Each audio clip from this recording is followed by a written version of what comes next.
Ang unang sulat ni Pablo sa mga taga-Korinto. Unang kabanata.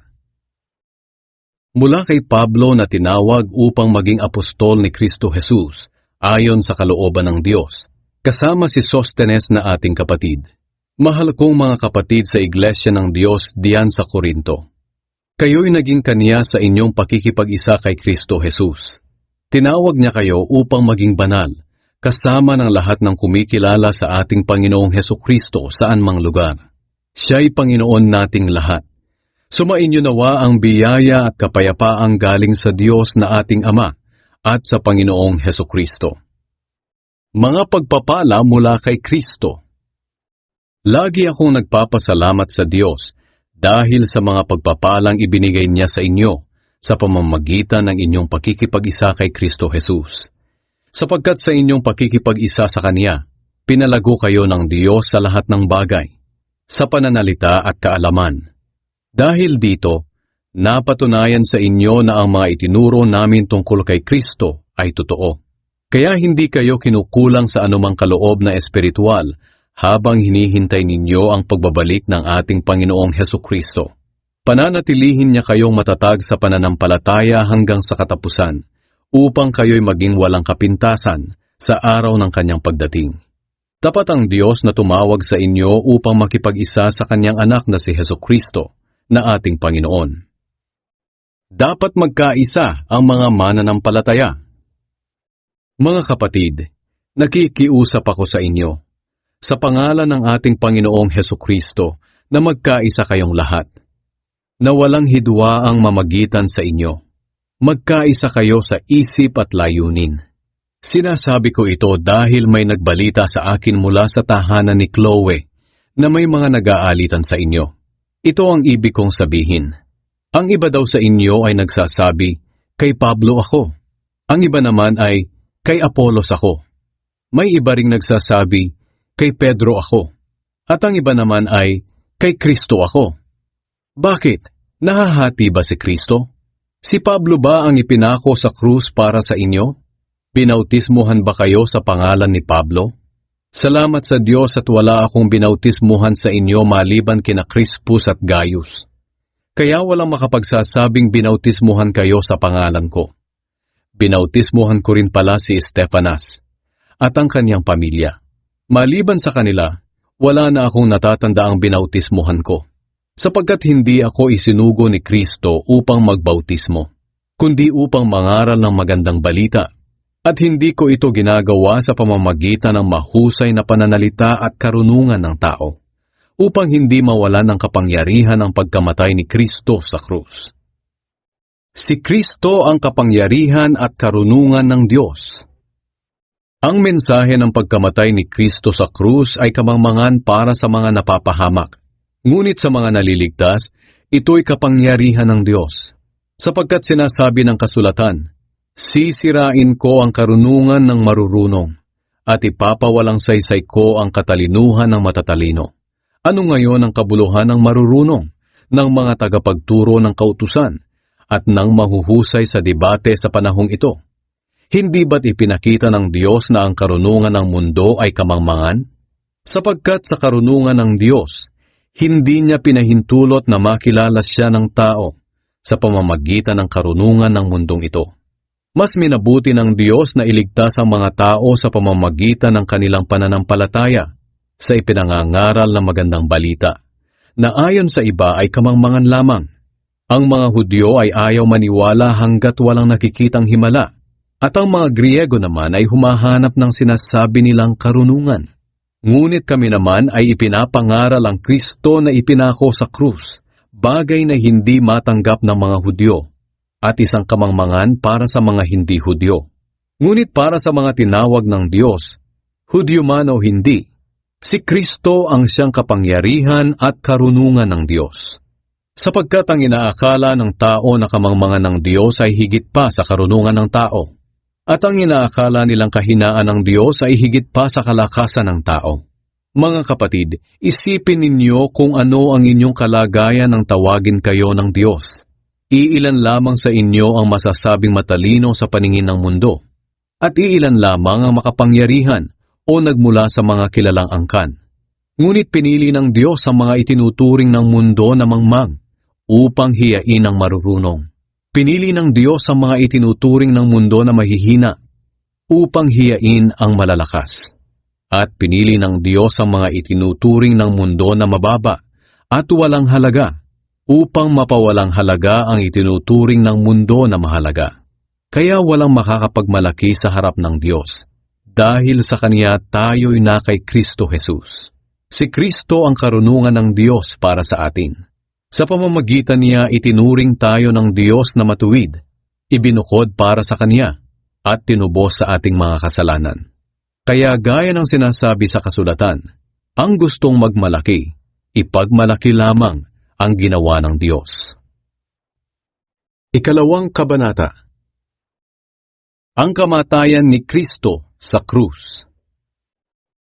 Mga kapatid, nang pumunta ako riyan upang ipahayag ang lihim na plano ng Diyos, hindi ako gumamit ng malalalim na pananalita o karunungan, sapagkat ipinasya ko na wala akong ipangangaral sa inyo, kundi si Hesukristo lang, at ang kanyang pagkapako sa krus. Pumunta ako riyan na may kahinaan at nanginginig pa sa takot.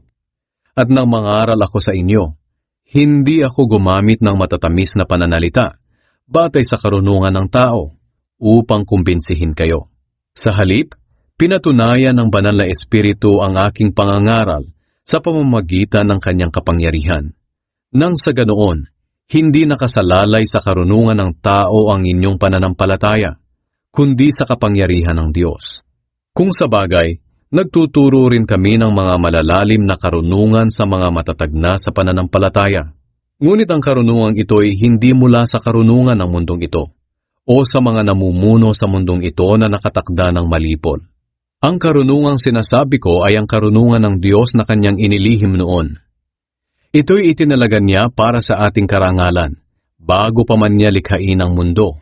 Ang karunungang ito ay hindi naunawaan ng mga namumuno sa mundong ito, sapagkat kung naunawaan nila, hindi sana nila ipinako sa krus ang dakilang Panginoon. Ganito nga ang sinasabi ng kasulatan, wala pang taong nakakita, nakarinig o nakaisip sa mga bagay na inihanda ng Diyos para sa mga nagmamahal sa Kanya. Ngunit ang mga bagay na ito'y ipinahayag na sa atin ng Diyos sa pamamagitan ng Kanyang Espiritu. Sapagkat ang lahat ng bagay ay nalalaman ng Espiritu, maging ang mga malalalim na kaisipan ng Diyos. Hindi ba't walang nakakaalam sa iniisip ng isang tao maliban sa kanyang sariling Espiritu?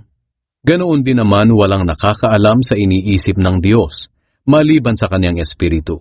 At ang Espiritu na ito ng Diyos ang tinanggap nating mga mananampalataya, hindi ang Espiritu ng mundong ito, upang maunawaan natin ang mga pagpapalang ibinigay sa atin ng Diyos. Kaya nga ipinangangaral namin ang mga bagay na ito sa pamamagitan ng mga salitang mula sa banal na Espiritu, at hindi mula sa karunungan ng tao. Ipinangangaral namin ang espiritual na mga bagay sa mga taong pinananahanan ng Espiritu. Ngunit sa taong hindi pinananahanan ng Espiritu ng Diyos, hindi niya tinatanggap ang mga aral mula sa Espiritu. Dahil para sa Kanya, ito'y kamangmangan. At hindi niya ito nauunawaan. Dahil ang mga bagay na ito'y mauunawaan lamang sa tulong ng Espiritu.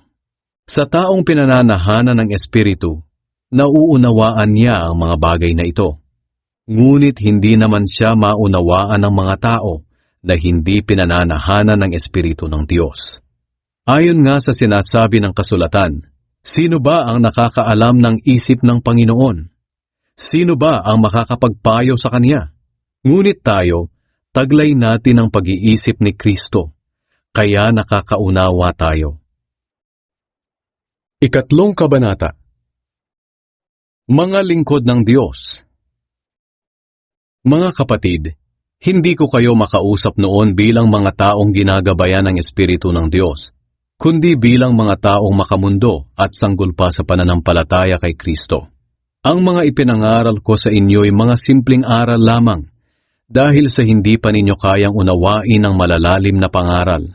At kahit ngayon, hindi pa ninyo ito kayang unawain, dahil makamundo pa rin kayo. Nag-iinggitan kayo at nag-aaway-away. Hindi ba't patunay ito na makamundo pa rin kayo at namumuhay ayon sa laman? Kapag sinasabi ninyong, kay Pablo ako o kay Apolos ako, hindi ba't para kayong mga taong makamundo na nagkakampi-kampihan? Bakit? Sino ba si Apolos? At sino nga ba naman akong si Pablo? Kami ay mga lingkod lamang ng Diyos na ginamit niya upang sumampalataya kayo. At ang bawat isa sa amin ay gumagawa lamang ng gawaing ibinigay sa amin ng Panginoon. Ako ang nagtanim, at si Apolos ang nagdilig. Ngunit ang Diyos ang siyang nagpatubo. Hindi ang nagtanim at ang nagdilig ang mahalaga, kundi ang Diyos na siyang nagpapatubo nito. Ang nagtatanim at ang nagdidilig ay parehong mga lingkod lamang. Ang bawat isa sa kanila ay tatanggap ng gantimpala ayon sa kanilang ginawa. Kami ni Apolos ay nagtutulungan bilang mga manggagawa ng Diyos. At kayo'y katulad ng bukirin na ipinasasaka sa amin ng Diyos. Maihahalin tulad din kayo sa isang gusali na kanyang itinatayo. At ako naman bilang dalubhasang tagapagtayo ang siyang naglagay ng pundasyon, ayon sa kakayahang ibinigay sa akin ng Diyos. Pagkatapos iba namang manggagawa ang nagpapatuloy sa pagtatayo ng gusali. Ngunit kailangang maging maingat ang bawat nagtatayo, dahil wala ng pundasyong maaari pang ilagay, maliban sa nailagay na, at ito'y walang iba kundi si Hesukristo. May magtatayo sa pundasyong ito na gagamit ng mabuting klase ng mga materyales gaya ng ginto, pilak at mamahaling bato. Mayroon namang gagamit lamang ng kahoy, tuyong damo at dayami. Ngunit sa araw ng paghuhukom, makikita ang kalidad ng itinayo ng bawat isa dahil susubukin ito sa apoy. Kung ang itinayo ay hindi masusunog, tatanggap ng gantimpala ang nagtayo. Ngunit kung ito na may masunog, wala siyang tatanggaping gantimpala. Ganoon pa man, maliligtas siya. Ngunit tulad lamang ng isang taong nakaligtas sa sunog na walang nailigtas na kagamitan. Hindi niyo ba alam na kayo'y templo ng Diyos at ang Espiritu ng Diyos ay naninirahan sa inyo? Ang sinumang wawasak sa templo ng Diyos ay parurusahan niya, dahil banal ang templo ng Diyos. At ang templong iyon ay walang iba kundi kayo. Huwag ninyong dayain ang inyong sarili. Kung mayroon man sa inyong nag-aakala na siya'y marunong ayon sa karunungan ng mundo, kinakailangang tigilan na niya ang ganyang pag-iisip upang maging marunong siya sa paningin ng Diyos. Sapagkat ang karunungan ng mundo ay kamangmangan lamang sa paningin ng Diyos. Ayon nga sa kasulatan, hinuhuli ng Diyos ang marurunong sa kanilang katusuhan. At alam ng Diyos na ang mga pangangatuwiran ng marurunong ay walang kabuluhan. Kaya huwag ninyong ipagmalaki ang sino man, sapagkat lahat ay binigay ng Diyos sa inyo para sa ikabubuti ninyo. Ako, si Apolos at si Pedro, kaming lahat ay inyo. Maging ang mundo, ang buhay at kamatayan, ang kasalukuyan at hinaharap, lahat ng ito'y sa inyo. At kayo naman ay kay Kristo, at si Kristo naman ay sa Diyos. Ika-4 na kabanata. Mga apostol ni Kristo. Kaya dapat ituring ninyo kami ni Apolos bilang mga lingkod ni Kristo na pinagkatiwalaan ng Diyos na mangaral ang katotohanang inilihim niya noong una. At ang katiwalay dapat maging tapat. Hindi mahalaga sa akin kung ano ang iniisip ninyo o ng sino man sa akin. Ni hindi ko nga pinapahalagahan ang sarili kong opinyon. Kung sa bagay malinis ang aking konsensya, pero hindi ito nangangahulugan na wala akong kasalanan. Ang Panginoon lang ang makapagsasabi kung tama o mali ang aking ginagawa. Kaya huwag kayong humatol ng wala sa takdang panahon. Hintayin ninyo ang pagbabalik ng Panginoon. Pagdating niya, ilalantad niya ang lahat ng mga sekreto at motibo ng bawat isa. At sa panahong iyon, tatanggapin ng bawat isa ang papuring mula sa Diyos na ayon sa kanyang ginawa. Mga kapatid, ginamit kong halimbawa ang aking sarili at si Apolos upang matutunan ninyo ang ibig sabihin ng kasabihang, huwag ninyong higitan ang sinasabi ng kasulatan. Kaya huwag ninyong ipagmalaki ang isa at sabihing mas mabuti siya kaysa sa iba. Bakit sinasabi ninyong nakakahigit kayo sa iba? Ano ba ang mayroon kayo na hindi nagmula sa Diyos? Kung ang lahat ng nasa inyo'y nagmula sa Diyos, bakit nagmamalaki kayo na parang galing mismo sa inyo ang mga ito? Inaakala ninyo na nasa inyo na ang lahat ng inyong kailangan, na mayayaman na kayo at naghahari na sa kaharian ng Diyos nang wala kami. Sana nga'y naghahari na kayo nang makapaghari naman kaming kasama ninyo. Sa tingin ko, kaming mga apostol ay ginawa ng Diyos na parang pinakahamak sa lahat ng tao. Para kaming mga taong nahatulan ng mamatay, na ipinaparada sa harap ng buong mundo, sa mga tao at pati sa mga anghel. Dahil sa pangangaral namin tungkol kay Kristo, itinuturing kaming mga hangal. Ngunit kayo naman ay nag-aakalang marurunong dahil na kay Kristo kayo. Kami ay mahihina at sa palagay ninyo ay malalakas kayo. Iginagalang kayo ng mga tao habang kami naman ay hinahamak. Maging sa oras na ito, kami ay nagugutom at nauuhaw, hindi makapanamit ng maayos, pinagmamalupitan at walang matuluyan. Nagtatrabaho kami ng husto upang mabuhay. Kung nilalait kami ng mga tao, pinagpapala namin sila. Kung kami ay inuusig, tinitiis na lang namin ito. Kung kami ay sinisiraan, mahinahon kaming sumasagot. Hanggang ngayon itinuturing kaming mga basura sa mundo. Hindi ko sinusulat ang mga ito upang ipahiya kayo, kundi upang paalalahanan kayo bilang mga minamahal kong mga anak. Sapagkat kahit marami ang nag-aalaga sa inyong pamumuhay Kristiyano, iisa lamang ang inyong ama sa pananampalataya, at ako ang inyong ama. Dahil naging anak ko kayo sa pananampalataya kay Kristo Jesus, sa pamamagitan ng magandang balita na ipinangaral ko sa inyo. Kaya nakikiusap ako na tularan ninyo ako sa aking pamumuhay. At dahil nga rito pinapapunta ko riyan si Timoteo, ang aking minamahal at tapat na anak sa Panginoon. Ipapaalala niya sa inyo ang tungkol sa pamumuhay ko kay Kristo Jesus, na siya ring itinuturo ko sa lahat ng iglesia, saan mang lugar. Ang ilan sa inyo ay nagmamataas na, dahil akala nila'y hindi na ako pupunta riyan. Ngunit kung loloobin ng Panginoon, pupunta ako riyan sa lalong madaling panahon.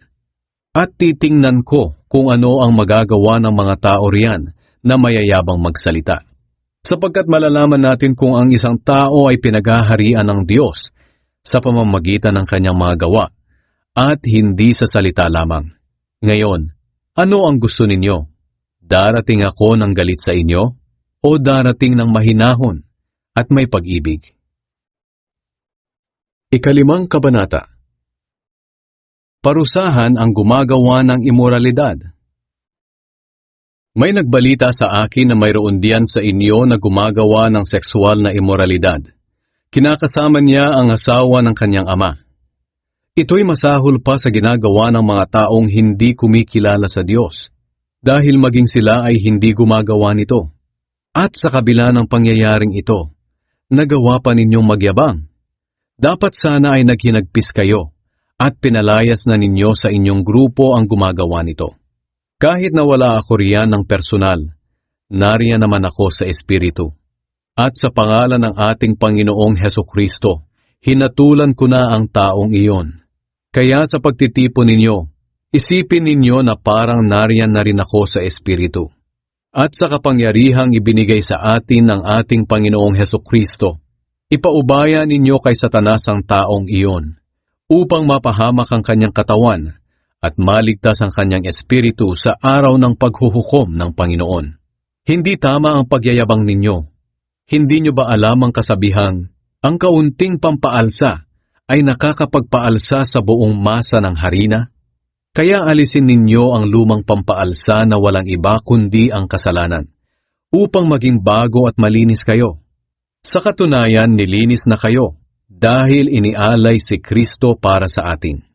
Tulad siya ng tupang iniaalay tuwing pista ng paglampas ng anghel. Kaya ipagdiwang natin ang pistang ito, hindi sa pamamagitan ng tinapay na may lumang pampaalsa, kundi ng tinapay na walang pampaalsa, na ang ibig sabihin ay talikuran na natin ang dati nating mga kasalanan at kasamaan, at mamuhay na tayo ng malinis at tapat. Sumulat ako sa inyo noon na huwag kayong makikisama sa mga immoral. Hindi ko tinutukoy dito ang mga taong hindi sumasampalataya sa Diyos, ang mga immoral, sakim, magnanakaw at sumasamba sa Diyos-Diyosan. Dahil kung iiwasan ninyo sila, kinakailangan nyo talagang umalis sa mundong ito. Ang tinutukoy ko na huwag ninyong pakikisamahan ay ang mga nagsasabing sila'y mga kapatid sa Panginoon, pero mga immoral, sakim, sumasamba sa Diyos-Diyosan, mapanlait, lasenggo at magnanakaw. Ni huwag kayong makisalo sa kanila sa pagkain. Kung sa bagay, ano ba ang karapatan nating husgahan ng mga hindi mananampalataya? Ang Diyos na ang huhusga sa kanila. Ngunit tungkulin ninyo na husgahan ng mga kapatid kung tama o mali ang kanilang ginagawa. Dahil sinasabi ng kasulatan, paalisin ninyo sa inyong grupo ang taong masama. Ika-6 na kabanata. Demanda laban sa kapatid sa Panginoon. Kapag may reklamo ang isa sa inyo laban sa kanyang kapatid, bakit dinadala niya ito sa hukom na hindi sumasampalataya sa Diyos? Dapat dalhin niya ito sa mga sumasampalataya sa Diyos. Hindi niyo ba alam na sa mga huling araw tayong mga banal ang hahatol sa mga tao sa mundo? At kung kayo ang hahatol sa mga tao sa mundo, wala ba kayong kakayahang hatulan ng maliliit na bagay na iyan? Hindi niyo ba alam na tayo ang hahatol sa mga anghel? At kung kaya nating gawin ito, mas lalong kaya ninyong ayusin ang mga alitan sa buhay na ito. Kaya kung mayroon kayong mga alitan, bakit dinadala pa ninyo ito sa mga taong hindi kinikilala ng iglesia? Mahiya naman kayo. Wala na ba talagang marurunong sa inyo na may kakayahang umayos ng mga alitan ng mga mananampalataya? Ang nangyayari, nagdidemandahan ng mga magkakapatid sa Panginoon at sa harapan pa ng mga hindi mananampalataya. Kayo mismo ang talo sa pagkakaroon ninyo ng mga kaso laban sa isa't isa. Bakit hindi na lang ninyo tiisin ang mga gumagawa ng masama at nandaraya sa inyo? Ngunit ang nangyayari, kayo pa mismo ang gumagawa ng masama at nandaraya. At ginagawa ninyo ito mismo sa inyong kapatid sa Panginoon. Hindi nyo ba alam na hindi magmamana ng kaharian ng Diyos ang masasama? Huwag kayong palilinlang, sapagkat kailanmay hindi magmamana ng kaharian ng Diyos ang mga immoral, sumasamba sa Diyos-Diyosan, nangangalunya, nakikipagrelasyon sa kapwa lalaki o babae, magnanakaw, sakim, lasenggo, mapanlait at mandarambong. At ganyan nga ang ilan sa inyo noon. Ngunit nilinis na kayo sa inyong mga kasalanan, at ibinukod na kayo ng Diyos para maging Kanya. Itinuring na kayong matuwid dahil sa Panginoong Hesukristo at sa Espiritu ng ating Diyos. Maaaring may magsabi sa inyo ng ganito, pwede kong gawin ang kahit ano. Totoo iyan. Ngunit hindi lahat ng bagay ay nakakabuti sa inyo. Kaya kahit pwede kong gawin ang kahit ano, hindi naman ako paaalipin dito. Maaari rin namang sabihin ng iba, ang pagkain ay ginawa para sa tiyan, at ang tiyan ay para sa pagkain. Totoo iyan. Ngunit darating ang araw na pareho itong sisirain ng Diyos. Ang katawan ay hindi para sa sexual na imoralidad, kundi para sa paglilingkod sa Diyos. At ang Diyos ang nag-iingat nito. Ang katawan natin muling bubuhay ng Diyos sa huling araw, tulad ng ginawa niya sa ating Panginoon. Hindi ba tayong mga mananampalataya ay bahagi ng katawan ni Kristo? Iyan ang dahilan kung bakit hindi talaga natin maaaring gamitin ang ating katawan na bahagi ng katawan ni Kristo sa pakikipagtalik sa babaeng bayaran. Hindi ba't ang nakikipagtalik sa ganoong babae ay nagiging kaisang katawan niya? Sapagkat sinasabi sa kasulatan, silang dalaway magiging isa. At kung nakikipag-isa tayo sa Panginoong Hesukristo, kaisa niya tayo sa Espiritu. Kaya lumayo kayo sa sexual na immoralidad. Ang ibang kasalanang ginagawa ng tao ay walang kinalaman sa kanyang katawan. Ngunit ang gumagawa ng sexual na immoralidad ay nagkakasala sa sarili niyang katawan. Hindi ba't ang katawan ninyo ay templo ng banal na Espiritong nasa inyo at tinanggap ninyo mula sa Diyos? Kung ganoon, ang katawan ninyo ay hindi sa inyo, kundi sa Diyos. Dahil tinubos kayo ng Diyos sa napakalaking halaga, kaya gamitin ninyo ang inyong katawan sa paraang ikapupuri ng Diyos. Ika-7 kabanata. Tungkol sa pag-aasawa. Ngayon, ito naman ang masasabi ko tungkol sa mga bagay na isinulat ninyo sa akin. Mas makabubuti sa isang lalaki kung hindi na lang mag-aasawa. Ngunit dahil sa marami ang natutuksong gumawa ng sexual na imoralidad, mas mabuti pa na mag-asawa na lang ang bawat lalaki o babae. Dapat tuparin ng lalaki ang kanyang tungkulin sa kanyang asawa, at ganoon din naman ang babae, sapagkat ang lalaki ay may karapatan sa katawan ng kanyang asawa. At ganoon din naman ang babae sa kanyang asawa. Kaya huwag ninyong ipagkait ang pagsiping sa inyong asawa. Maliban na lamang kung napagkasunduan ninyong ipagpaliban ito, upang mailaan ninyo ang inyong mga sarili sa pananalangin. Ngunit pagkalipas ng inyong pinagkasunduan, magsiping na uli kayo, dahil baka hindi na kayo makapagpigil at matukso kayo ni Satanas. Ang sinasabi ko'y hindi isang utos, kundi mungkahi lamang. Kung pwede lang, gusto ko sanang kayong lahat ay maging katulad ko na walang asawa. Ngunit may kanya-kanyang kaloob sa atin ng Diyos, at hindi ito pare-pareho. Ngayon, ito naman ang masasabi ko sa mga wala pang asawa at sa mga byuda. Mas mabuti kung magpatuloy na lang kayo sa kalagayan ninyong iyan. Ngunit kung hindi kayo makapagpigil sa inyong sarili, mag-asawa na lang kayo. Mas mabuti na ito kaysa sa magkasala kayo dahil sa matinding pagnanasa ng laman. Ngayon, sa inyong mga may asawa, may utos ako na sinabi mismo ng Panginoon. Hindi dapat hiwalayan ng lalaki ang kanyang asawa, at ganoon din naman ang babae sa kanyang asawa. Ngunit kung hihiwalay ang babae sa kanyang asawa, dapat manatili siyang walang asawa, o di kaya'y bumalik na lang sa kanyang asawa. Sa iba naman, ito ang masasabi ko. Ito'y opinyon ko lang, walang sinabi ang Panginoon tungkol dito. Kung ang isang mananampalatayang lalaki ay may asawa na hindi mananampalataya na gusto namang magsama sila, hindi niya dapat hiwalayan ang babae. At kung ang isang babae naman ay may asawang hindi mananampalataya na gusto namang magsama sila, hindi niya dapat hiwalayan ang lalaki. Sapagkat ang lalaking hindi mananampalataya ay tinatanggap ng Diyos dahil sa kanyang mananampalatayang asawa. At ang babaeng hindi mananampalataya ay tinatanggap din ng Diyos dahil sa kanyang mananampalatayang asawa. Dahil kung hindi, maging ang mga anak nila ay hindi tatanggapin ng Diyos. Ngunit ang totoo, tinatanggap din sila ng Diyos. Ngunit kung gustong humiwalay ng asawang hindi mananampalataya, hayaan siyang humiwalay. Sa ganitong pangyayari ay wala ng pananagutan ang mananampalatayang asawa dahil tinawag tayo ng Diyos upang mamuhay ng mapayapa. Kung sa bagay, hindi naman kayo nakasisiguro kung ang inyong pagsasama ay magiging kasangkapan ng Diyos para maligtas ang inyong asawa. Mamuhay ayon sa kalagayang ibinigay ng Diyos.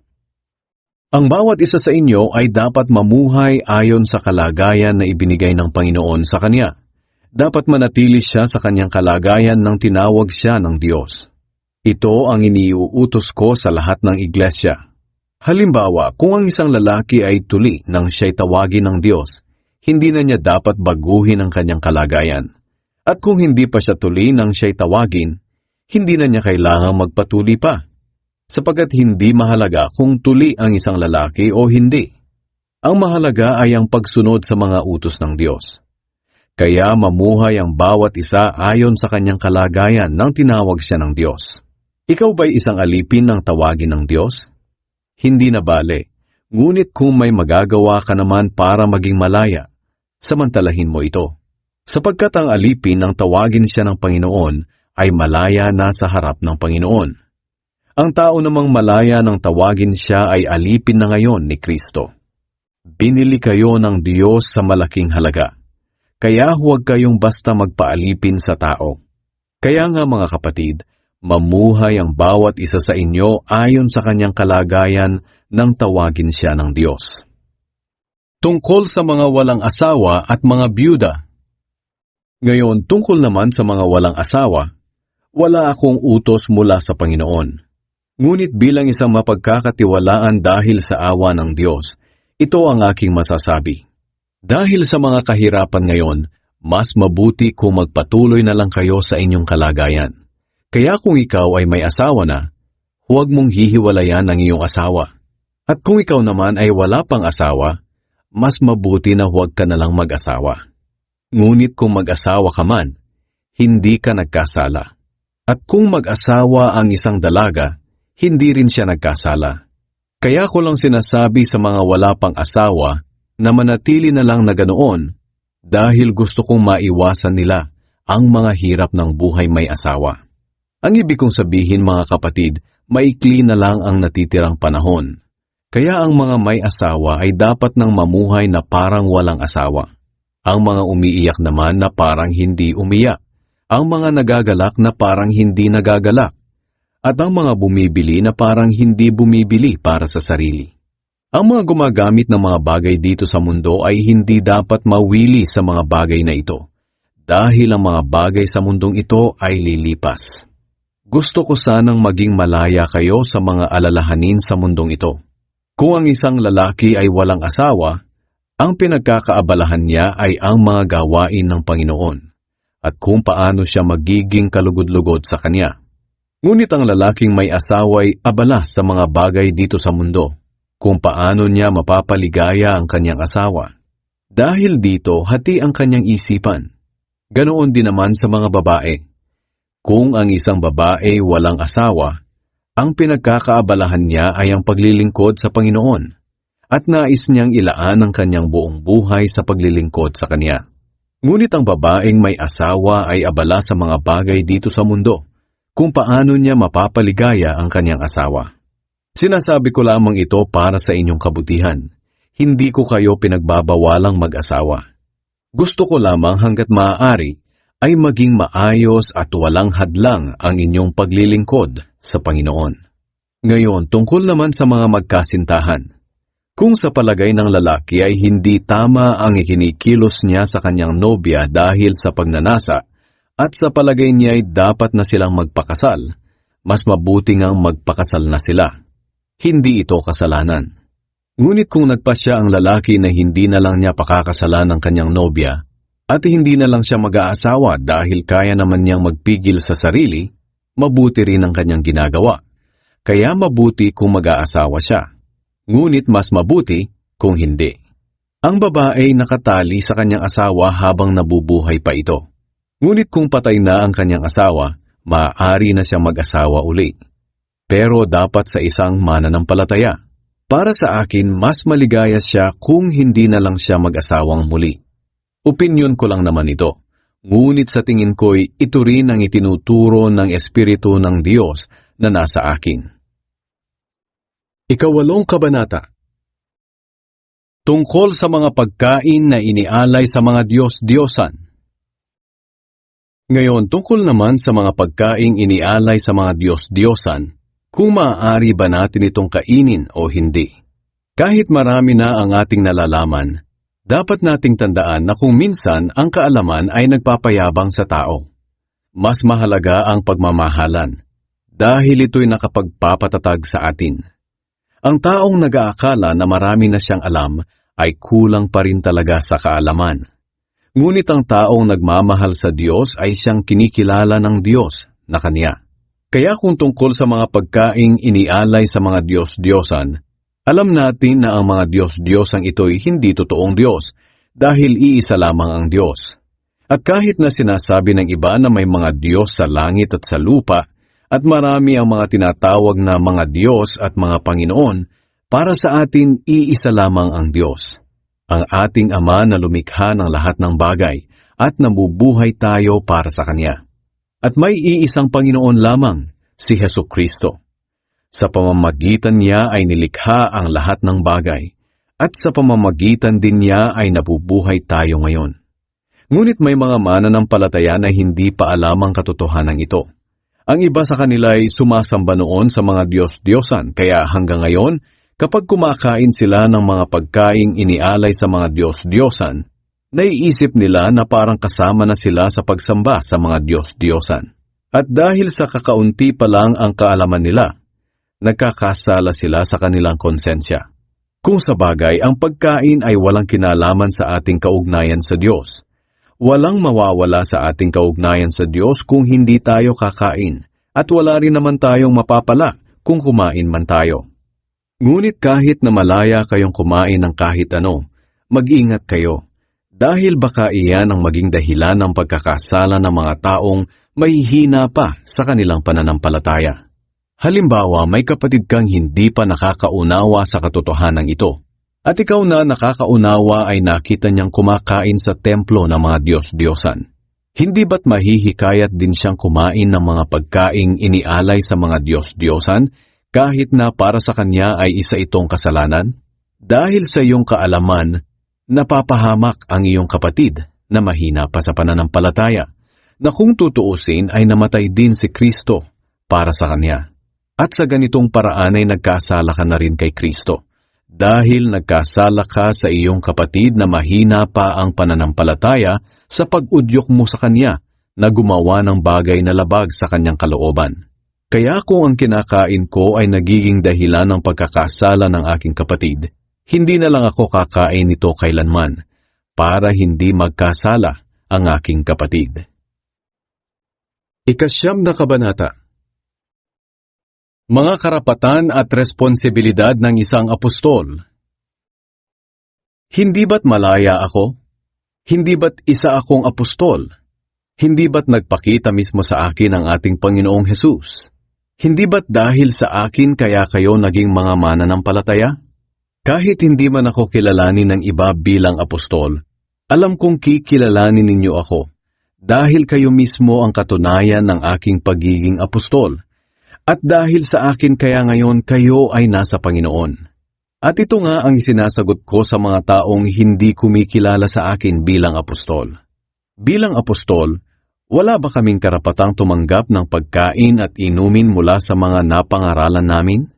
Wala ba kaming karapatang magsama ng asawang mananampalataya sa aming mga paglalakbay, tulad ng ginagawa ng mga kapatid sa Panginoon, ni Pedro at ng iba pang mga apostol? Kami lang ba ni Bernabe ang kinakailangang magtrabaho para sa aming ikabubuhay? Mayroon bang sundalo na siya pa ang gumagastos para sa kanyang paglilingkod? Mayroon bang nagtatanim na hindi nakikinabang sa mga bunga nito? At mayroon bang nag-aalaga ng kambing na hindi nakikinabang sa gatas nito? Ang sinasabi kong ito ay hindi lamang opinyon ng tao, kundi itinuturo mismo ng kautusan. Sapagkat nasusulat sa kautusan ni Moises, huwag mong bubusalan ang baka habang gumigiik. Ang mga baka lamang ba ang tinutukoy dito ng Diyos? Hindi. Maging tayo ay tinutukoy niya, kaya ito isinulat. Sapagkat ang nag-aararo at ang gumigiik ay umaasang makakabahagi sa aanihin. Nagtanim kami sa inyo ng mga espiritual na pagpapala. Malaking bagay ba kung umani naman kami ng mga material na pagpapala sa inyo? Kung ang ibang mga mangangaral ay may karapatang tumanggap mula sa inyo, hindi ba't lalo na kami? Ngunit kahit may karapatan kami ay hindi kami humingi sa inyo. Tiniis namin ang lahat upang sa ganoon ay walang maging hadlang sa pagpapalaganap ng magandang balita tungkol kay Kristo. Hindi nyo ba alam na ang mga naglilingkod sa templo ay tumatanggap ng pagkain mula sa templo? At ang mga naglilingkod sa altar ay tumatanggap din ng parte sa mga bagay na inialay sa altar. Sa ganito rin namang paraan, iniutos ng Panginoon na ang mga tumanggap ng magandang balita ay dapat tumulong sa mga pangangailangan ng mga nangangaral ng magandang balita para mabuhay sila. Ngunit hindi ko ginamit ang karapatan kong iyan, at hindi ako sumusulat sa inyo upang magbigay kayo sa akin ng tulong. Mas gugustuhin ko pang mamatay kaysa sa maalis ang karapatan kong ipagmalaki ito. Hindi ko ipinagmamalaki ang pangangaral ko ng magandang balita, dahil tungkulin ko ito. Nakakaawa ako kung hindi ko ipapangaral ang magandang balita. Kung ginagawa ko ito ng kusang loob, may maaasahan akong gantimpala. Ngunit ang totoo, ginagawa ko lamang ang aking tungkulin dahil ito ang gawaing ipinagkatiwala ng Diyos sa akin. Ano ngayon ang gantimpala ko? Ang itinuturing kong gantimpala ay ang kaligayahan na ako'y hindi nagpapabayad sa aking pangangaral ng magandang balita, kahit may karapatan akong tumanggap ng bayad sa pangangaral ko nito. Kahit hindi ako isang alipin, nagpaalipin ako sa lahat, upang makahikayat ako ng mas marami na sasampalataya kay Kristo. Sa piling ng mga kapwa ko Hudyo, namumuhay ako bilang Hudyo upang mahikayat ko silang sumampalataya kay Kristo. Kaya kahit wala man ako sa ilalim ng kautusan ng mga Hudyo, sinusunod ko ito upang madala ko sila sa pananampalataya. Sa piling naman ng mga hindi Hudyo, namumuhay ako na parang wala sa ilalim ng kautusan upang madala sila sa pananampalataya. Hindi nangangahulugan na hindi ko na sinusunod ang mga utos ng Diyos dahil ang totoo, sinusunod ko ang mga utos ni Kristo. Sa mahihina pa ang pananampalataya, nakikibagay ako upang mapatatag ko sila kay Kristo. Nakikibagay ako sa lahat ng tao upang sa kahit anong paraan ay mailigtas ko ang ilan sa kanila. Ginagawa ko ang lahat ng ito sa ikalalaganap ng magandang balita upang makabahagi rin ako sa mga pagpapala nito. Sa ating pagsunod sa Diyos ay para tayong mananakbo.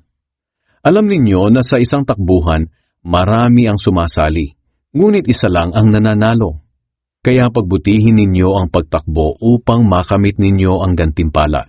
Ang bawat manlalaro ay nagsasanay ng mabuti at dinidisiplina ang sarili upang makamit ang gantimpala. Ginagawa niya ito para sa gantimpalang hindi nagtatagal. Ngunit ang gantimpalang hinahangad natin ay magtatagal magpakailanman. Kaya nga may layunin at direksyon ang aking pagtakbo. Kumbaga sa isang boksingero, hindi ako sumusuntok sa hangin. Dinidisiplina ko ang aking katawan at sinusupil ko ang masasamang pagnanasa nito. Dahil baka pagkatapos kong ipangaral ang magandang balita sa iba, ay ako pa ang hindi makatanggap ng gantimpala mula sa Diyos. Ikasampung Kabanata. Babala sa pagsamba sa mga Diyos-Diyosan. Mga kapatid, gusto kong malaman ninyo ang nangyari sa aming mga ninuno noon na kasama ni Moises. Ginabayan sila ng Diyos sa pamamagitan ng isang ulap na nanguna sa kanila at tinulungan sila sa kanilang pagtawid sa dagat na pula. Sa pamamagitan ng ulap at ng dagat ay parang binautismuhan sila bilang mga tagasunod ni Moises. Kumain silang lahat ng pagkaing mula sa Diyos at uminom din silang lahat ng inuming ibinigay niya. Dahil uminom sila ng tubig na pinaagos ng Diyos mula sa bato. Ang batong iyon na sumama sa kanila ay walang iba kundi si Kristo. Ngunit sa kabila nito, karamihan sa kanila ay gumawa ng hindi kalugod-lugod sa Diyos. At dahil dito, nangalat ang kanilang mga bangkay sa ilang. Ang mga nangyaring iyon sa kanila ay nagsisilbing aral sa atin para mabigyan tayo ng babala upang hindi tayo maghangad ng masasamang bagay tulad ng ginawa nila. Huwag kayong sumamba sa mga Diyos-Diyosan tulad ng ginawa ng iba sa kanila. Sapagkat sinasabi sa kasulatan, nagpista ang mga tao, nag-inuman at nagsayawan sa pagsamba nila sa mga Diyos-Diyosan.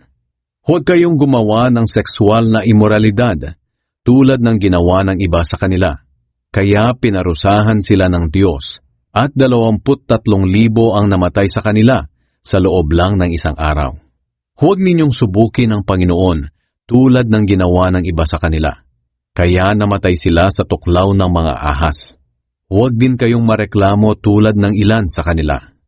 Kaya pinatay sila ng anghel ng kamatayan. Ang mga bagay na ito'y nangyari bilang halimbawa sa atin at isinulat upang magsilbing babala sa ating mga nabubuhay sa panahong nalalapit na ang katapusan ng lahat. Kaya kung iniisip ninyo na matatag na kayo sa inyong pananampalataya, mag-ingat kayo at baka mahulog kayo sa kasalanan. Walang pagsubok na dumarating sa inyo na hindi naranasan ng ibang tao. Ngunit maaasahan natin ang pangako ng Diyos na hindi niya tayo pababayaang subukin ng higit pa sa ating makakaya. Kaya kung dumaranas kayo ng pagsubok, gagawa siya ng paraan para mapagtagumpayan ninyo ito. Kaya mga minamahal, huwag kayong sasamba sa mga Diyos-Diyosan. Sinasabi ko ito sa inyo bilang mga taong nakakaunawa, kaya pag-isipan ninyo ang sinasabi ko. Sa tuwing nagtitipon tayo bilang pag-alaala sa kamatayan ni Kristo, may iniinom tayo na ating pinasasalamatan sa Diyos, at may tinapay din tayong hinahati-hati at kinakain. Hindi ba't pakikibahagi ito sa dugo at katawan ni Kristo? Kaya nga iisang katawan lang tayo, kahit maraming bahagi, dahil iisang tinapay lang ang ating pinagsasaluhan. Tingnan ninyo ang mga Israelita. Ang mga kumakain ng mga handog ay mga kabahagi sa gawain sa altar. Ano ang ibig kong sabihin? Sinasabi ko ba na may kabuluhan ng mga Diyos-Diyosan o ang pagkaing inihandog sa kanila? Hindi. Ang ibig kong sabihin ay inialay nila ang mga handog na iyan sa masasamang espiritu at hindi sa Diyos. Ayaw ko maging kabahagi kayo ng masasamang espiritu. Hindi tayo maaaring makiinom sa baso ng Panginoon at sa baso ng masasamang espiritu. At hindi rin tayo maaaring makisalo sa hapag ng Panginoon at sa hapag ng masasamang espiritu. Gusto ba nating magselos ang Panginoon? Mas makapangyarihan ba tayo kaysa sa Kanya? Maaari nating gawin ang kahit ano, pero hindi lahat ay nakakabuti o nakakatulong. Huwag lamang ang sarili ninyong kapakanan ang inyong isipin, kundi ang kapakanan din ng iba. Kumain kayo ng anumang nabibili sa pamilihan ng karne, at huwag nang magtanong kung ito ba'y inihandog sa mga Diyos-Diyosan o hindi, upang hindi na kayo usigin ng inyong konsensya. Sapagkat sinasabi ng kasulatan, ang mundo at ang lahat ng naroroon ay pag-aari ng Panginoon. Kung imbitahan kayo ng isang hindi mananampalataya sa isang salo-salo at gusto ninyong dumalo, kainin ninyo ang anumang ihain sa inyo nang hindi na nagtatanong kung ito ba'y inihandog sa mga Diyos-Diyosan o hindi, upang hindi na kayo usigin ng inyong konsensya. Ngunit kung sinabihan kayo na ang pagkain ay inihandog sa mga Diyos-Diyosan, huwag na kayong kumain, alang-alang sa nagsabi nito sa inyo, upang walang mabalis ang konsensya. Hindi ang inyong konsensya ang ibig kong tukuyin, kundi ang konsensya ng inyong kapwa.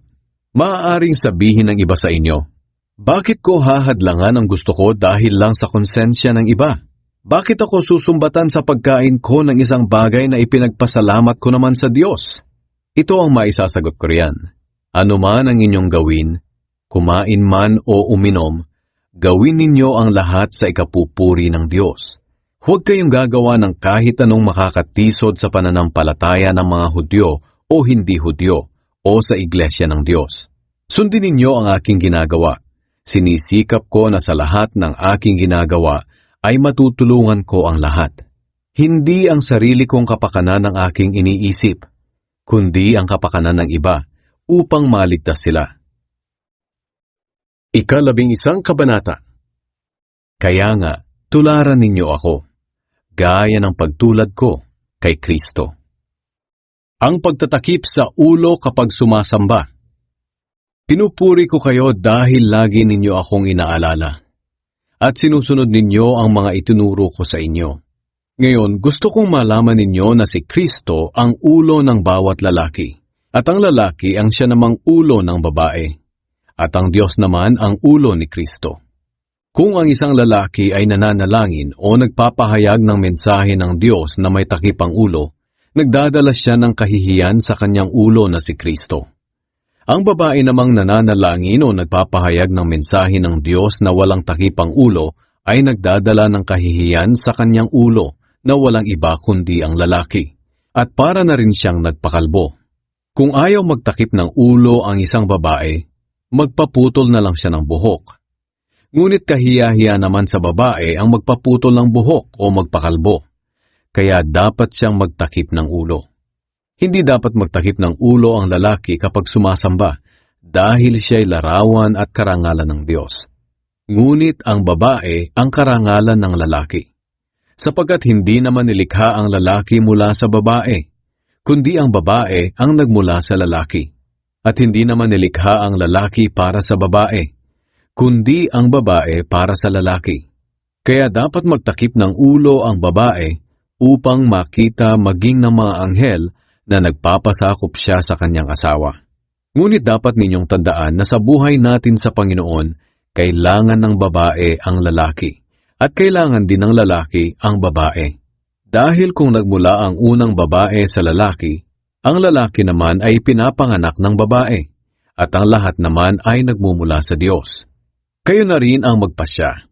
Kaaya-aya ba na makita ang isang babae na nananalangin ng walang takip sa ulo? Natural sa isang lalaki na maiksi ang buhok, dahil kahiya-hiya kung mahaba ito. Ngunit karangalan ng babae ang pagkakaroon ng mahabang buhok, sapagkat ipinagkaloob sa kanya ng Diyos ang buhok bilang pantakip sa kanyang ulo. Kung mayroon mang gusto makipagtalo tungkol dito, wala na ako masasabi, dahil ito ang aming nakaugalian. At ito ang sinusunod ng mga iglesia ng Diyos sa kahit saang lugar. Ang banal na hapunan. Tungkol sa bagay na tatalakayin ko ngayon ay hindi ko kayo mapupuri. Dahil ang mga pagtitipon ninyo ay nakakasama, sa halip na nakakabuti. Sapagkat nabalitaan ko una sa lahat na tuwing nagtitipon-tipon kayo bilang iglesia, nagkakaroon kayo ng pagkakapangkat-pangkat.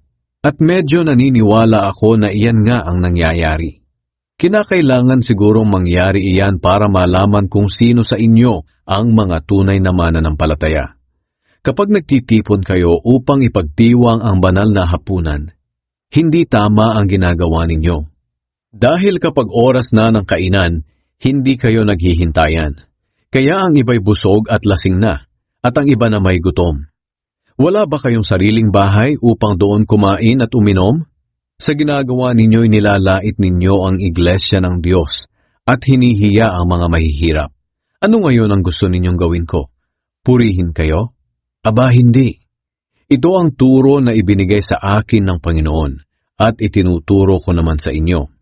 Noong gabing traidorin ng Panginoong Hesus, kumuha siya ng tinapay at pagkatapos niyang magpasalamat sa Diyos, hinati-hati niya ito at sinabi, "Ito ang aking katawan na inihahandog para sa inyo. Gawin ninyo ito bilang pag-alaala sa akin." Pagkatapos nilang kumain, ganoon din ang ginawa niya sa inumin. Kinuha niya ito at sinabi, "Ang inuming ito ang bagong kasunduan na pinagtibay ng aking dugo. Tuwing iinumin ninyo ito, gawin ninyo bilang pag-alaala sa akin. Sapagkat tuwing kakain kayo ng tinapay na ito at iinom ng inuming ito, ipinapahayag ninyo ang kamatayan ng Panginoon hanggang sa kanyang pagbabalik. Kaya nga ang sino mang kumakain ng tinapay at umiinom ng inumin ng Panginoon nang hindi karapat-dapat ay nagkakasala sa katawan at dugo ng Panginoon. Kailangang suriin ng bawat isa ang kanilang sarili bago kumain ng tinapay at uminom ng inumin. Sapagkat ang sino mang kumain at uminom nito nang hindi pinapahalagahan ng katawan ng Panginoon ay nagdadala ng kaparusahan sa kanyang sarili. At ito nga ang dahilan kung bakit marami sa inyo ang mahihina at may sakit, at ang ilan ay namatay. Ngunit kung susuriin natin ang ating sarili, kung tama o mali ba ang ating mga ginagawa, hindi tayo parurusahan ng Diyos. Kung tayo man ay pinarurusahan ng Diyos, dinidisiplina niya tayo upang hindi tayo maparusahang kasama ng mga tao sa mundo. Kaya nga mga kapatid, kapag nagtitipon-tipon kayo para sa banal na hapunan, maghintayan kayo. Kung may nagugutom sa inyo, kumain na muna siya sa kanyang bahay nang hindi kayo maparusahan ng Panginoon dahil sa mga ginagawa ninyo sa inyong pagtitipon. At tungkol naman sa iba pang mga bagay, saka ko na aayusin pagdating ko riyan. 12 kabanata. Mga kaloob ng banal na espiritu. Ngayon mga kapatid, nais kong maunawaan ninyo ang tungkol sa mga kaloob ng banal na espiritu. Alam naman ninyo na noong hindi pa kayo nakakakilala sa Diyos, iniligaw kayo upang sumamba sa mga Diyos-Diyosan na hindi naman nakakapagsalita. Kaya gusto kong malaman ninyo na walang taong pinapatnubayan ng Espiritu ng Diyos ang magsasabi, "Sumpain si Jesus," at wala ring taong makapagsasabi na si Jesus ay Panginoon kung hindi siya pinapatnubayan ng banal na Espiritu. May iba't iba tayong kaloob, ngunit iisa lang ang Espiritong pinagmulan nito. May iba't ibang paraan ng paglilingkod, ngunit iisa lang ang Panginoong pinaglilingkuran natin. Iba't iba ang ipinapagawa ng Diyos sa atin, ngunit iisa lang ang Diyos na nagbibigay sa atin ng kakayahang gawin ang mga ito. Ang bawat isa ay binigyan ng kakayahan na nagpapakita na sumasa kanya ang banal na Espiritu, upang makatulong siya sa kapwa niya mananampalataya. Sa isa'y ipinagkaloob ng Espiritu ang kakayahang maghayag ng kaalaman tungkol sa Diyos. At sa isa naman ay ang kakayahang unawain ito. Ang iba'y pinagkalooban ng Espiritu ng malaking pananalig sa Diyos, at ang iba naman ay binigyan ng kakayahang magpagaling sa mga may sakit. Ang iba'y pinagkalooban ng Espiritu ng kapangyarihang gumawa ng mga himala, at ang iba naman ay binigyan ng kakayahang maghayag ng mensahe ng Diyos. Mayroon namang pinagkalooban ng kakayahang makakilala kung ang kapangyarihan ng isang tao ay mula sa banal na espiritu o sa masasamang espiritu. Sa iba'y pinagkaloob ang kakayahang magsalita sa iba't ibang wika na hindi nila natutunan, at sa iba naman ay ang kakayahang maipaliwanag ang sinasabi ng mga wikang iyon. Ngunit iisang espiritu lang ang nagbigay ng lahat ng ito, at ipinamamahagi niya sa bawat tao ayon sa kanyang kagustuhan. Tayo'y bahagi ng iisang katawan. Ang katawan ng tao ay binubuo ng maraming parte, ngunit iisa pa ring katawan. Ganoon din sa ating mga mananampalataya na siyang katawan ni Kristo. Tayong lahat, Hudyo man o hindi, alipin o malaya, ay nabautismuhan sa iisang espiritu upang maging isang katawan. At iisang espiritu rin ang tinanggap nating lahat. Ang katawan ay binubuo ng maraming parte at hindi ng isang parte lamang. Kaya kung sabihin ng paa, dahil hindi ako kamay, hindi ako parte ng katawan. Hindi ito nangangahulugang hindi siya parte ng katawan. At kung sabihin naman ng tainga, dahil hindi ako mata, hindi ako parte ng katawan. Hindi rin ito nangangahulugang hindi siya parte ng katawan. Dahil kung ang buong katawan ay puro mata, paano ito makakarinig? At kung ang katawan ay puro lang tainga, paano ito makakaamoy? Ngunit nilikha ng Diyos ang ating katawan na may iba't ibang parte, ayon sa kanyang nais. Kung ang katawan ay binubuo lamang ng isang parte, matatawag pa ba itong katawan? Ang totoo'y ang katawan ay binubuo ng maraming parte, ngunit iisang katawan lamang ito. Kaya hindi maaaring sabihin ng mata sa kamay, hindi kita kailangan. At hindi rin masasabi ng ulo sa paa, hindi kita kailangan. Ang totoo, ang mga parte ng katawan na parang mahina, ang siya pang kailangan. Ang mga parte ng katawan na sa tingin natin ay hindi gaanong mahalaga, ay inaalagaan nating mabuti. At ang mga parteng hindi maganda, ay ating pinapaganda. Hindi na kailangang pagandahin ang mga parteng maganda na. Ganoon din nang isaayos ng Diyos ang ating katawan. Binigyan niya ng karangalan ng mga parteng hindi gaanong marangal upang hindi magkaroon ng pagkakahati-hati, kundi pagmamalasakit sa isa't isa. Kaya kung nasasaktan ng isang parte ng katawan, ang ibang parte ay nasasaktan din. At kung ang isang parte ay pinararangalan, ang ibang parte ay natutuwa rin. Kayong lahat ang bumubuo ng katawan ni Kristo, at ang bawat isa'y parte ng kanyang katawan. At sa katawang ito na walang iba kundi ang iglesia, naglagay ang Diyos ng mga sumusunod. Una, mga apostol. Pangalawa, mga propeta. Pangatlo, mga guro. Naglagay din siya ng mga gumagawa ng mga himala, mga nagpapagaling sa mga may sakit, mga matulungin, mga tagapangasiwa, at mga nagsasalita sa iba't ibang wika na hindi nila natutunan. Alam naman natin na hindi lahat ay apostol, hindi lahat ay propeta o guro. Hindi lahat ay may kapangyarihang gumawa ng mga himala, magpagaling ng mga may sakit, makapagsalita sa iba't ibang wika na hindi nila natutunan, o magpaliwanag nito. Ngunit sikapin ninyong makamtan ang mas mahalagang mga kaloob. At ngayon ay ituturo ko sa inyo ang pinakamabuti sa lahat. 13 Kabanata. Ang pag-ibig. Kung makapagsalita man ako sa iba't ibang wika ng mga tao at ng mga anghel, ngunit wala naman akong pag-ibig, para lang akong batingaw na umaalingaw-ngaw o pompyang na tumataginting. Kung may kakayahan man akong maghayag ng mensahe ng Diyos, at may pangunawa sa lahat ng lihim na katotohanan at lahat ng kaalaman.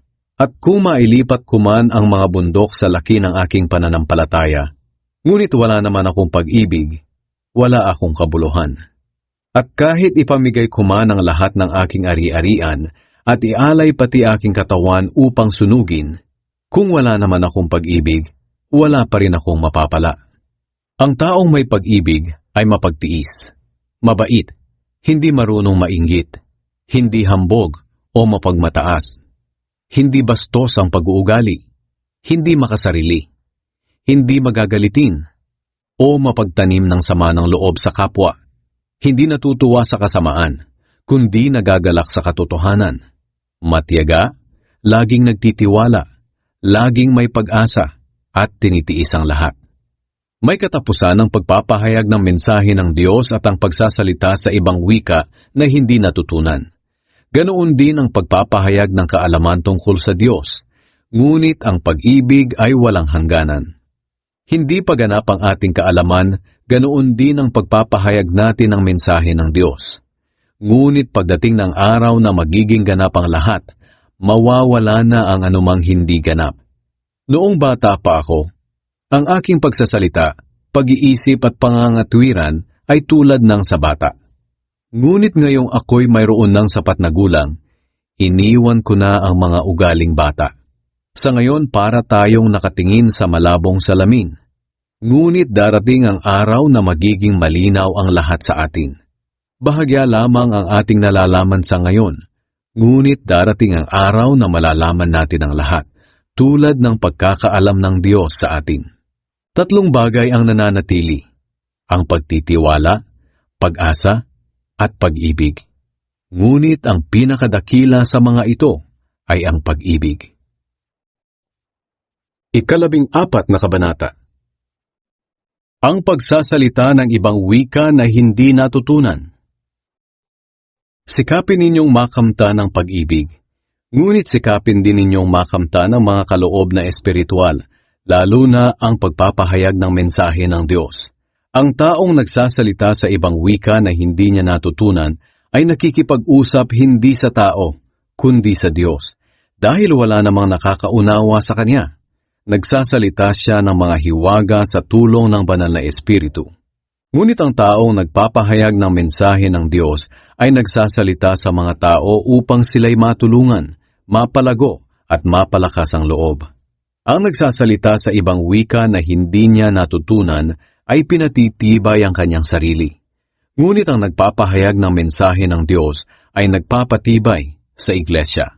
Gusto ko sanang kayong lahat ay makapagsalita sa ibang wika na hindi natutunan.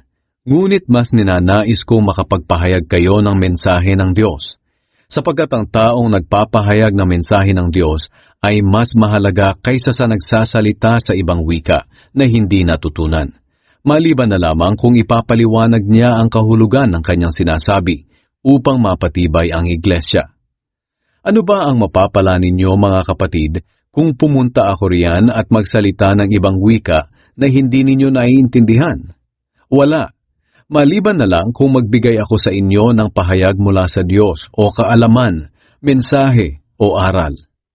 Kahit na ang mga instrumentong walang buhay tulad ng plauta at alpa, kung hindi malinaw ang mga notang tinutugtog, paano malalaman ng nakakarinig kung anong awit ang tinutugtog? At kung hindi malinaw ang tunog ng trumpeta sa mga sundalo, sino maghahanda para sa labanan? Ganito rin sa inyo. Paano makakaunawa ang isang mananampalataya sa sinasabi mo sa ibang wika kung hindi naman niya naiintindihan? Para ka na ring nakikipag-usap sa hangin. Maraming wika sa buong mundo, at ang bawat salita nito ay may kahulugan. Ngunit kung hindi ko maintindihan ang sinasabi ng isang tao, at hindi rin naman niya ako maintindihan, wala kaming mapapala sa isa't isa. At dahil nga hinahangad naman ninyo ang mga kaloob ng banal na Espiritu, pagsikapan ninyong matanggap ang mga kaloob na nagpapatibay sa iglesia. Kaya nga ang taong nagsasalita sa ibang wika na hindi niya natutunan ay manalangin na bigyan din siya ng kakayahang maipaliwanag ito. Kung nananalangin ako sa ibang wika na hindi ko natutunan, nananalangin nga ang aking espiritu, ngunit hindi naman naiintindihan ng aking isipan. Kung ganoon, ano ang dapat kong gawin? Mananalangin ako at aawit sa pamamagitan ng aking espiritu, kahit hindi ko ito naiintindihan. At mananalangin din ako at aawit sa paraang naiintindihan ng aking isipan. Kung magpapasalamat ka sa Diyos sa pamamagitan ng iyong espiritu lamang at hindi ito maintindihan, paanong makakasagot ng Amen ang iba kung hindi naman nila naiintindihan ang iyong sinasabi? Kahit maayos ang pagpapasalamat mo sa Diyos, kung hindi naman naiintindihan ng iba, hindi ka rin makakapagpatatag sa kanila. Nagpapasalamat ako sa Diyos na nakapagsasalita ako sa iba't ibang wika na hindi natutunan ng higit pa sa inyong lahat. Ngunit sa pagtitipon ng mga mananampalataya, mas makakabuti pa ang magsalita ako ng 5 kataga na naiintindihan upang maturuan ko sila, kaysa sa magsalita ako ng libu-libong kataga sa wikang wala namang nakakaintindi. Mga kapatid, kung tungkol sa mga bagay na ito, huwag kayong mag-isip bata. Kung sa masasamang bagay, maging tulad kayo ng mga batang walang malay sa kasamaan. Ngunit sa pangunawa, mag-isip matanda kayo. Sinasabi ng Panginoon sa kasulatan, "Magsasalita ako sa mga taong ito sa pamamagitan ng iba't ibang wika at sa pamamagitan ng mga dayuhan, ngunit hindi pa rin sila makikinig sa akin." Kaya ang pagsasalita sa iba't ibang wika na hindi natutunan ay isang tanda, hindi para sa mga mananampalataya, kundi para sa mga hindi mananampalataya. Ngunit ang pagpapahayag ng mensahe ng Diyos ay para sa mga mananampalataya, hindi sa mga di mananampalataya. Kung nagtitipon kayong mga mananampalataya at lahat kayo'y nagsasalita sa iba't ibang wika na hindi ninyo natutunan, at may dumating na mga di mananampalataya na hindi alam ang inyong ginagawa, hindi ba nila aakalaing nasisiraan kayo ng bait? Ngunit kung lahat kayo'y nagpapahayag ng mensahe ng Diyos at may dumating na hindi mananampalataya na hindi alam ang inyong ginagawa, makikilala niyang makasalanan siya at malalaman niya ang tunay niyang kalagayan. Maging ang mga lihim ng kanyang puso ay maihahayag at dahil dito, siya'y magpapatira pa sa pagsisisi at sasamba sa Diyos. At masasabi niyang ang Diyos ay talagang nasa piling ninyo. Ang maayos na pagsamba. Kaya mga kapatid, ito ang nararapat ninyong gawin sa inyong pagtitipon. Ang iba'y aawit, ang iba'y magtuturo, ang iba'y magpapahayag ng mensahe ng Diyos, at ang iba'y magsasalita sa iba't ibang wika na hindi nila natutunan, at ang iba na may magpapaliwanag kung ano ang ibig sabihin ng mga sinasabi sa mga wikang iyon. At ang lahat ng inyong gagawin sa inyong pagtitipon ay gawin ninyo sa ikatitibay ng iglesia. Kung may magsasalita sa ibang wika na hindi natutunan, kailangang 2 lamang o 3, at huwag sabay-sabay, at dapat may magpapaliwanag sa kanilang sinasabi. Ngunit kung walang magpapaliwanag, mas mabuti pang tumahimik na lamang sila sa loob ng iglesia at makipag-usap na lang sa Diyos ng sarilinan. Kung mayroon sa inyo ang pinagkalooban ng mensahe ng Diyos, hayaang magsalita ang 2 o 3 sa kanila. Ang iba na may dapat makinig at unawaing mabuti kung tama o mali ang kanilang sinasabi. Ngayon, kung sa mga nakaupo ay may pinagkalooban ng mensahe ng Diyos, dapat tumahimik na ang nagsasalita upang makapagsalita naman ang iba. Sapagkat kayong lahat ay maaaring makapagpahayag ng mensahe ng Diyos ng isa-isa, upang matuto ang lahat at mapalakas ang kanilang pananampalataya. Ang nagpapahayag ng mensahe ng Diyos ay dapat may pagpipigil sa sarili, sapagkat ang Diyos ay hindi nagdadala ng kaguluhan, kundi kaayusan. Tulad ng nakaugalian sa lahat ng iglesia ng mga pinabanal ng Diyos, ang mga babae ay dapat tumahimik sa mga pagtitipon nyo dahil hindi sila pinahihintulutang magsalita. Dapat silang magpasakop sa mga lalaki ayon sa sinasabi ng kautusan. Kung may tanong sila, tanungin na lang nila ang kanilang asawa pagdating sa kanilang bahay, sapagkat nakakahiyang magsalita ang isang babae sa loob ng iglesia. Inaakala ba ninyong nagmula sa inyo ang salita ng Diyos? O di kaya'y kayo lang ang nakatanggap nito? Kung mayroon sa inyong nag-aakala na may kakayahan siyang magpahayag ng mensahe ng Diyos, o sumasa kanya ang banal na espiritu, dapat din niyang kilalanin na ang mga sinusulat ko sa inyo'y utos mismo ng Panginoon. At kung mayroon mang hindi kumikilala sa aking mga sinasabi, ay huwag din ninyong kilalanin. Kaya mga kapatid, pakahangarin ninyong makapagpahayag kayo ng mensahe ng Diyos at huwag ninyong ipagbawal ang pagsasalita sa ibang wika na hindi natutunan. Ngunit gawin ninyo ang lahat sa maayos at wastong paraan. 15 Kabanata. Ang muling pagkabuhay ni Kristo. Mga kapatid, nais kong ipaalala sa inyo ang magandang balita na ipinangaral ko sa inyo. Ito ang aral na inyong tinanggap at hanggang ngayon ay pinaninindigan ninyo. Sa pamamagitan nito'y maliligtas kayo kung panghahawakan ninyong mabuti ang ipinangaral ko. Maliban na lamang kung hindi talaga tunay ang inyong pananampalataya. Sapagkat ibinigay ko sa inyo ang pinakamahalagang aral na ibinigay sa akin, na si Kristo'y namatay upang iligtas tayo sa ating mga kasalanan, ayon sa kasulatan. Inilibing siya ngunit muling nabuhay sa 3 araw, ayon din sa kasulatan. Nagpakita siya kay Pedro at sa iba pang 12 apostol. Pagkatapos, nagpakita rin siya sa mahigit 500 na mga kapatid na nagkakatipon.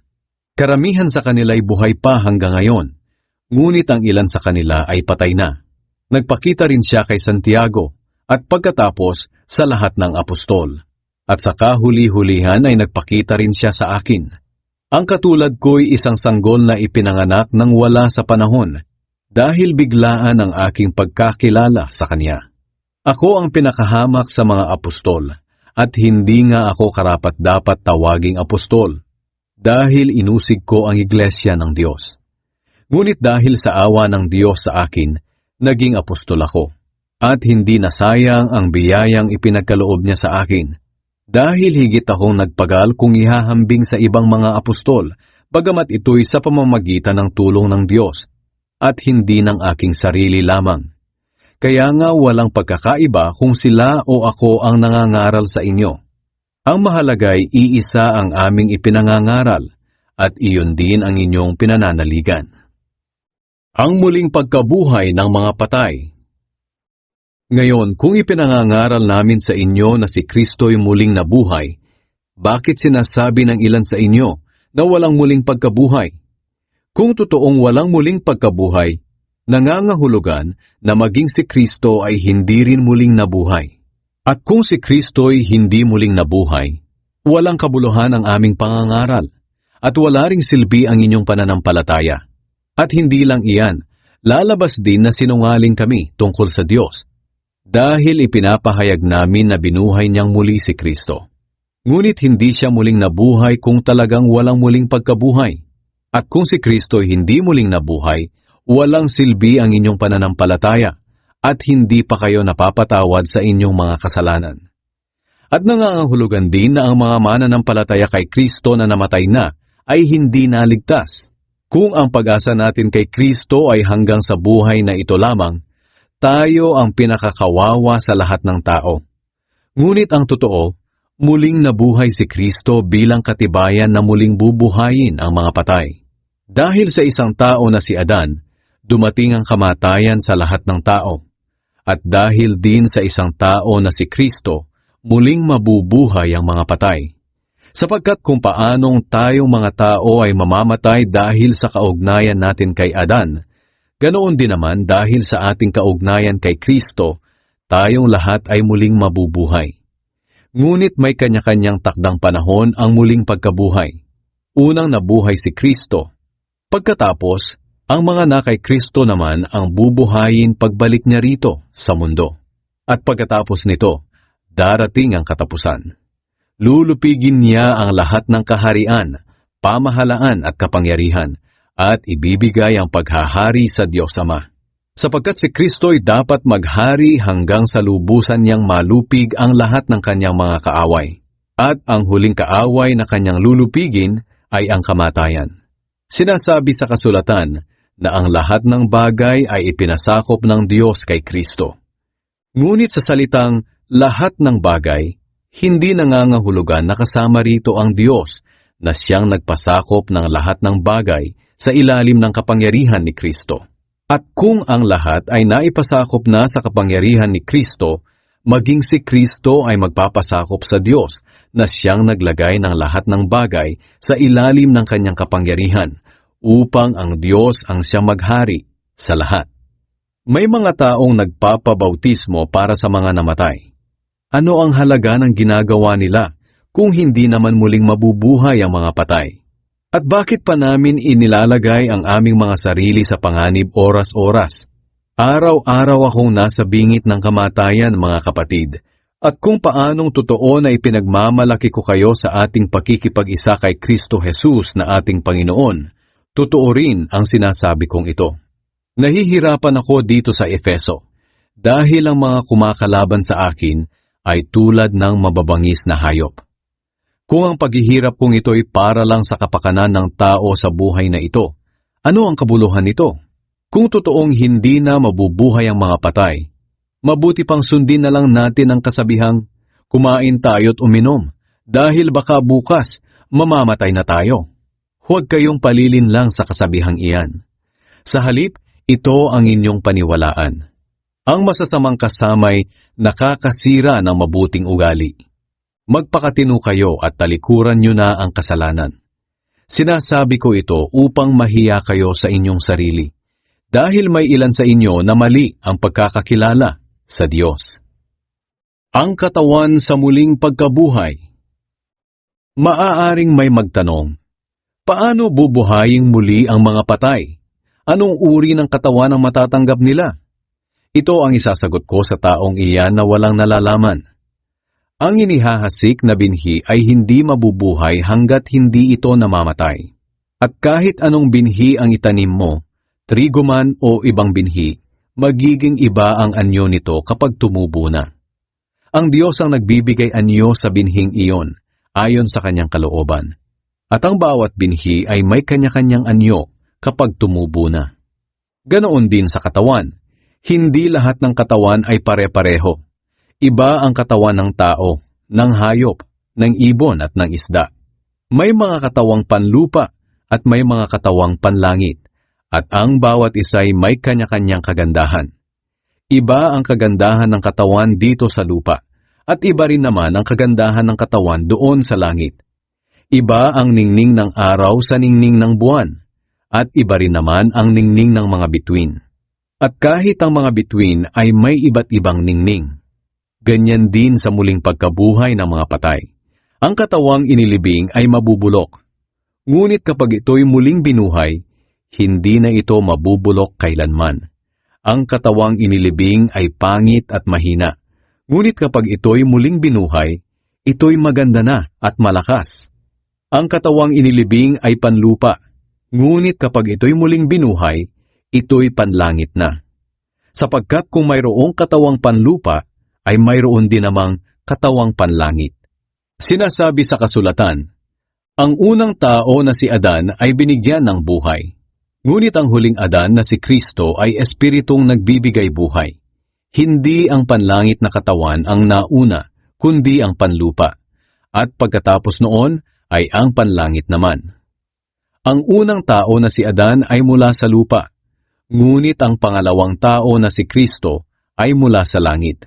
Ang katawang panlupa ay katulad ng katawan ng tao na gawa sa lupa, at ang katawang panlangit ay katulad ng katawan ng nagmula sa langit. Kaya kung paanong ang katawan natin ngayon ay katulad ng kay Adan na nagmula sa lupa, darating ang araw na ang katawan natin ay magiging katulad ng kay Kristo na nagmula sa langit. Mga kapatid, ito ang gusto kong sabihin. Ang ating katawan na binubuo ng laman at dugo ay hindi magkakaroon ng bahagi sa paghahari ng Diyos. Ang katawang ito na nabubulok ay hindi maaaring makatanggap ng buhay na walang hanggan. Ngunit makinig kayo. Dahil may sasabihin ako sa inyo na isang lihim. Hindi lahat sa atin ay mamamatay. Ngunit tayong lahat ay bibigyan ng bagong katawan, sa isang iglap, sa isang kisap mata, kasabay ng pagtunog ng huling trompeta. At sa pagtunog ng trompeta ay muling bubuhayin ang mga patay, at bibigyan ng katawang hindi nabubulok. At tayong mga buhay pa ay bibigyan din ng bagong katawan. Sapagkat itong katawan nating nabubulok at namamatay ay dapat mapalitan ng katawang hindi nabubulok at hindi namamatay. At kapag ang katawang ito na nabubulok at namamatay ay napalitan na ng katawang hindi nabubulok at hindi namamatay, matutupad na ang sinasabi sa kasulatan na nalupig na ang kamatayan, ganap na ang tagumpay. Nasaan o kamatayan ang iyong tagumpay? Nasaan na ang iyong kapangyarihan? May kapangyarihan lamang ang kamatayan sa atin dahil sa kasalanan. At may kapangyarihan ang kasalanan sa atin dahil mayroong kautusan.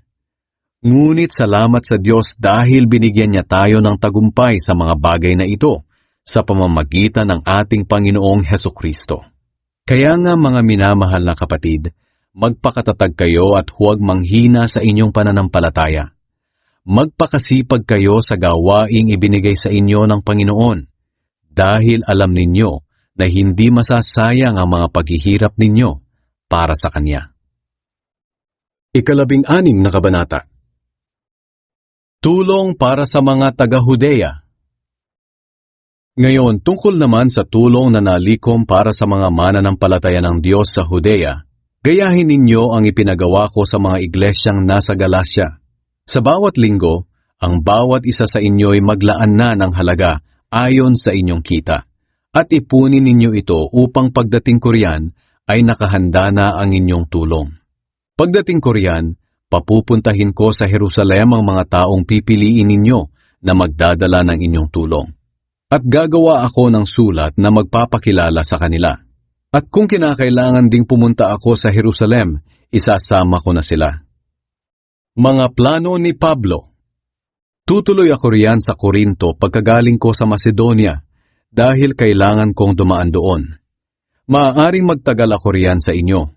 Baka riyan ako magpalipas ng taglamig upang matulungan ninyo ako sa mga pangangailangan ko sa susunod kong paglalakbay, bagamat hindi ko pa alam kung saan ako pupunta. Ayaw kong dadaan lang ako sa inyo. Gusto kong magtagal sa piling ninyo kung loloobin ng Panginoon. Samantala, mananatili ako rito sa Efeso hanggang sa araw ng Pentecostes. Dahil nabigyan ako ng magandang pagkakataon upang maisulong ang gawain dito kahit na maraming sumasalungat. Kung dumating diyan si Timoteo, asikasuhin ninyo siyang mabuti upang mapanatag ang kanyang kalooban, dahil katulad ko rin siyang naglilingkod sa Panginoon. Huwag ninyo siyang hamakin, at sa kanyang pag-alis, tulungan ninyo siya sa kanyang mga pangangailangan upang makabalik siya agad sa akin. Sapagkat inaasahan ko siya na dumating dito kasama ang iba pang mga kapatid sa pananampalataya.